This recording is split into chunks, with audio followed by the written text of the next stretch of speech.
ప్రముఖ సంఘ సేవకురాలు శివభక్తురాలు దివంగత అక్కిశెట్టి జయలక్ష్మి 7వ వర్ధంతి సందర్భంగా బుర్రిపాలెం రోడ్లోని శ్రీ మహాత్మా సేవాశాంతి ఆశ్రమంలోని వృద్ధులకు అన్నదాన కార్యక్రమాన్ని నిర్వహించారు.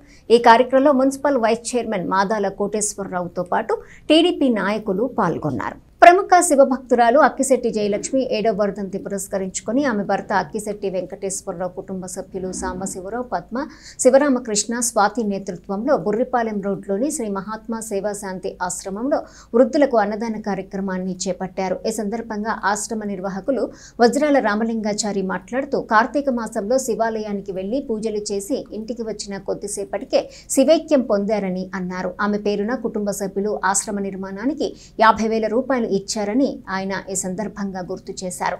మానవ సేవే మాధవ సేవగా ప్రతి ఒక్కరూ సమాజ సేవలో తరించాలని అన్నారు.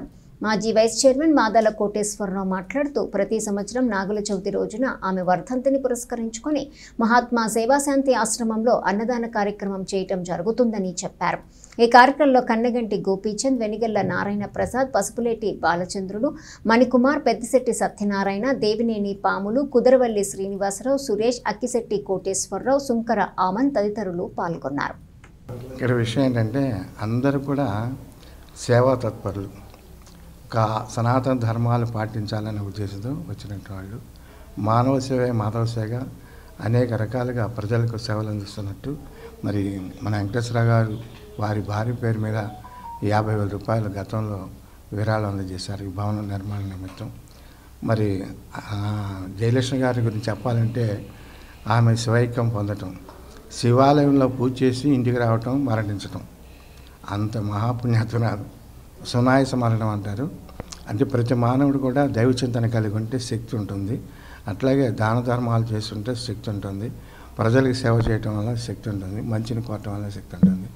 అందరూ కూడా మానవ జన్మని సార్థకం చేసుకొని తరించాలని ఎవరి మతానుసారం వాళ్ళు భగవంతుని ప్రార్థిస్తూ ప్రజలకి తమ తోచిన సహాయ సహకారంతో జన్మను సార్థకం చేసుకుంటారని. మరి అన్నం పరబ్రహ్మ స్వరూపం. ప్రతిరోజు మీ దగ్గర ఉన్న వాళ్ళు ఎవరన్నా ఇబ్బంది ఉంటే వాళ్ళకి సహాయ సహకారం చేయాలని గాంధీ ఆశ్రమంతో నేను కోరుతున్నాను. అదేవిధంగా జయలక్ష్మి గారు మరి ఉన్నత సద్గతులు పొందారని, ఆమె ఒకవేళ పొందకపోతే పొందాలని గాంధీ ఆశ్రమం మరి ఈ సేవాశ్రమంలో వర్ధంతి జరుపుకోవడానికి కావాల్సిన మరి పేదలకు అన్నదానం, అలాగే పళ్ళు, స్వీట్స్ అవి పంచటం, మరి క్రమం తప్పకుండా ఈ కార్యక్రమాన్ని 7 సంవత్సరాలు చేసుకుంటూ వస్తున్నారు. అలాగే ఈ గాంధీ ఆశ్రమం నిర్మించడానికి కూడా ఒక 50,000 రూపాయలు ఆ రోజున ఇవ్వడం జరిగింది. ఎంతో ముదాహం. అలాగే మరి ఇలాంటి కార్యక్రమాలు చేసుకోవడానికి ఓ మంచి దీన్ని ఏర్పాటు చేసినందుకు మరి మన రామలింగాచారి గారికి ప్రత్యేక ధన్యవాదాలు తెలియజేస్తున్నాను. అలాగే ఈ కార్యక్రమంలో మరి వెంకటేశ్వరరావు కుటుంబ సభ్యులే కాకుండా వాళ్ళ అన్నదమ్ముల పిల్లలు, మరి అలాగే స్నేహ బృందం, మరి నా పాములు గారు, దేవినేని పాములు గారు, సతీష్, మరి వాళ్ళ శ్రీనివాసు, మరి వాళ్ళ చుట్ట సత్యనారాయణ గారు, మరి నారాయణ శివప్రసాద్ గారు, అలా ఎంతోమంది ఈ కార్యక్రమంలో పాల్గొని మరి ఈ కార్యక్రమం చేసినందుకు అందరికీ కూడా నా ధన్యవాదాలు తెలియజేస్తున్నాను. అలాగే జయలక్ష్మి గారి ఆత్మకు శాంతి చేకూరాలని